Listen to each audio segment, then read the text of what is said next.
भारतीय संस्कृतीमध्ये असलेले सण आणि त्या सणांबद्दलचं प्रेम आपण ते सण अगदी थाटामाटामध्ये साजरे करून दाखवतो। परंतु त्या सणांचं वैशिष्ट्य, माहिती, त्या सणांची पौराणिक कथा आपल्याला माहित नसते। बरेचदा सगळे सण आपण अगदी थाटामाटामध्ये साजरे करतो, परंतु ते सण का साजरे केले जातात हेच आपल्याला माहित नसतं। तर नमस्कार, मी ऋतुजा।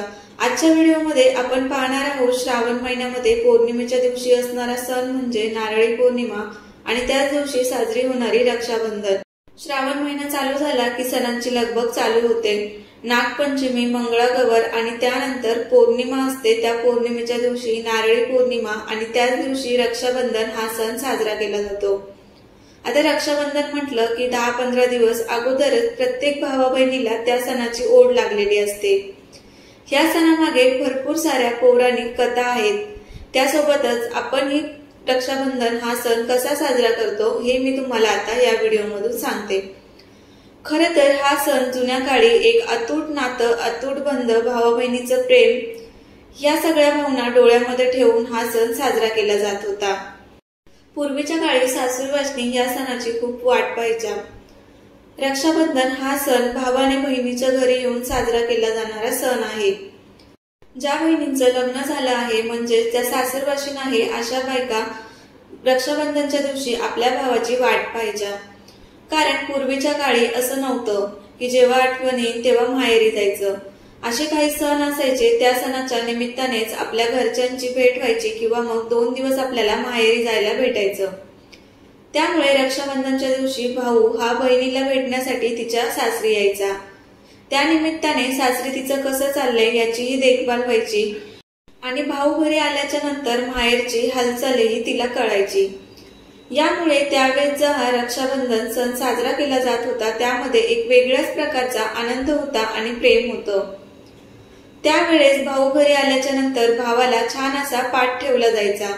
पाटाच्या बाजूला मस्त अशी रांगोळी काढली जायची। भावासाठी छान असं पुरणपोळीचं किंवा मग गोडाचं जेवण बनवलं जायचं। भावाचं छान असं औक्षण करायचं, त्याला टिक्का लावायचा आणि मग भावाच्या हातावरती राखी बांधायची। राखीच्या बदल्यात त्यावेळेस बहिणीला कोणतीही अपेक्षा नसायची। भाऊ तिला अगदी साडी चोळी घेऊन यायचा आणि ह्या साडी चोळीला त्या काळामध्ये खूप सारं महत्व होतं। कारण त्यावेळेस बऱ्याचदा सासरच्यांकडून आपल्याला नवीन कपडे भेटत नव्हते। त्यामुळे भाऊ येताना तिला साडी चोळी घेऊन यायचा आणि त्या बहिणीलाही ती साडी चोळी पाहून खूप सारा आनंद व्हायचा। या सणाबद्दल त्यावेळेस खूप जास्त प्रेम असायचं। भावा बहिणींचं नातं या सणांमधून दिसून यायचं। बहीण भावाला भेटायला यायचा किंवा मग बहीण भावाकडे 1 दिवसासाठी तरी राहायला जायची। हे या सणांचं महत्व त्यावेळेस होतं। परंतु आता आपण हे सण कशा प्रकारे साजरे करतो? सण साजरे करायची पद्धत अगदी देखील तशीच आहे, परंतु ज्या काही आपण अपेक्षा ठेवतो, कारण ज्या प्रकारे आपण हे सण साजरे करतो ती पद्धत थोडीशी बदललेली आहे। त्यावेळेचं भावा बहिणींमधलं प्रेम आणि आत्ताचं प्रेम हे थोडंसं वेगळं आहे। कारण राखी बांधल्याच्या नंतर त्यावेळेस बहीण भावाकडून अजिबात कोणतीही अपेक्षा धरत नव्हती। परंतु आता आपण रक्षाबंधन आलं की 10-15 दिवस अगोदरच भावाला सांगून ठेवतो। आपल्याला आवडणारी गोष्ट आपण भावाकडनं मागून घेतो। तर हाच फरक आहे तेव्हाच्या रक्षाबंधन मध्ये आणि आत्ताच्या रक्षाबंधन मध्ये। तिला कोणत्याही गोष्टी नाही भेटल्या तरी ती हक्काने भावाकडे कोणतीच गोष्ट मागत नव्हती। भाव जे काही आणेल त्यामध्ये ती अगदी सुखी असायची।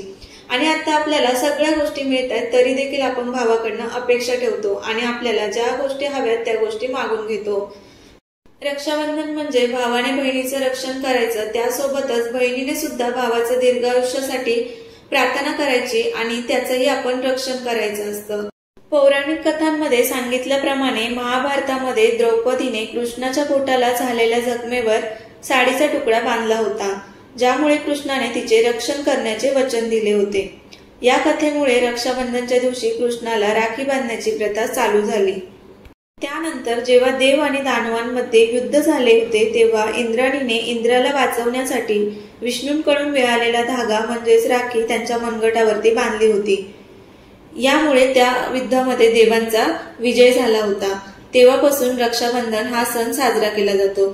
तर रक्षाबंधन हा सण फक्त भावा बहिणींसाठी नसून आपला जो रक्षण करतो त्याच्यासाठीही हा सण साजरा होतो। इंद्राणीने ते इंद्राला राखी बांधली होती, त्यामुळे नवरा बायकोंमध्येही हा सण साजरा करतात। नवरा बायकोचं रक्षण करतो, बायकोही नवऱ्याचं रक्षण करते। त्यासोबतच भावा बहिणीचं अतूट प्रेम हे तर कायम असतंच।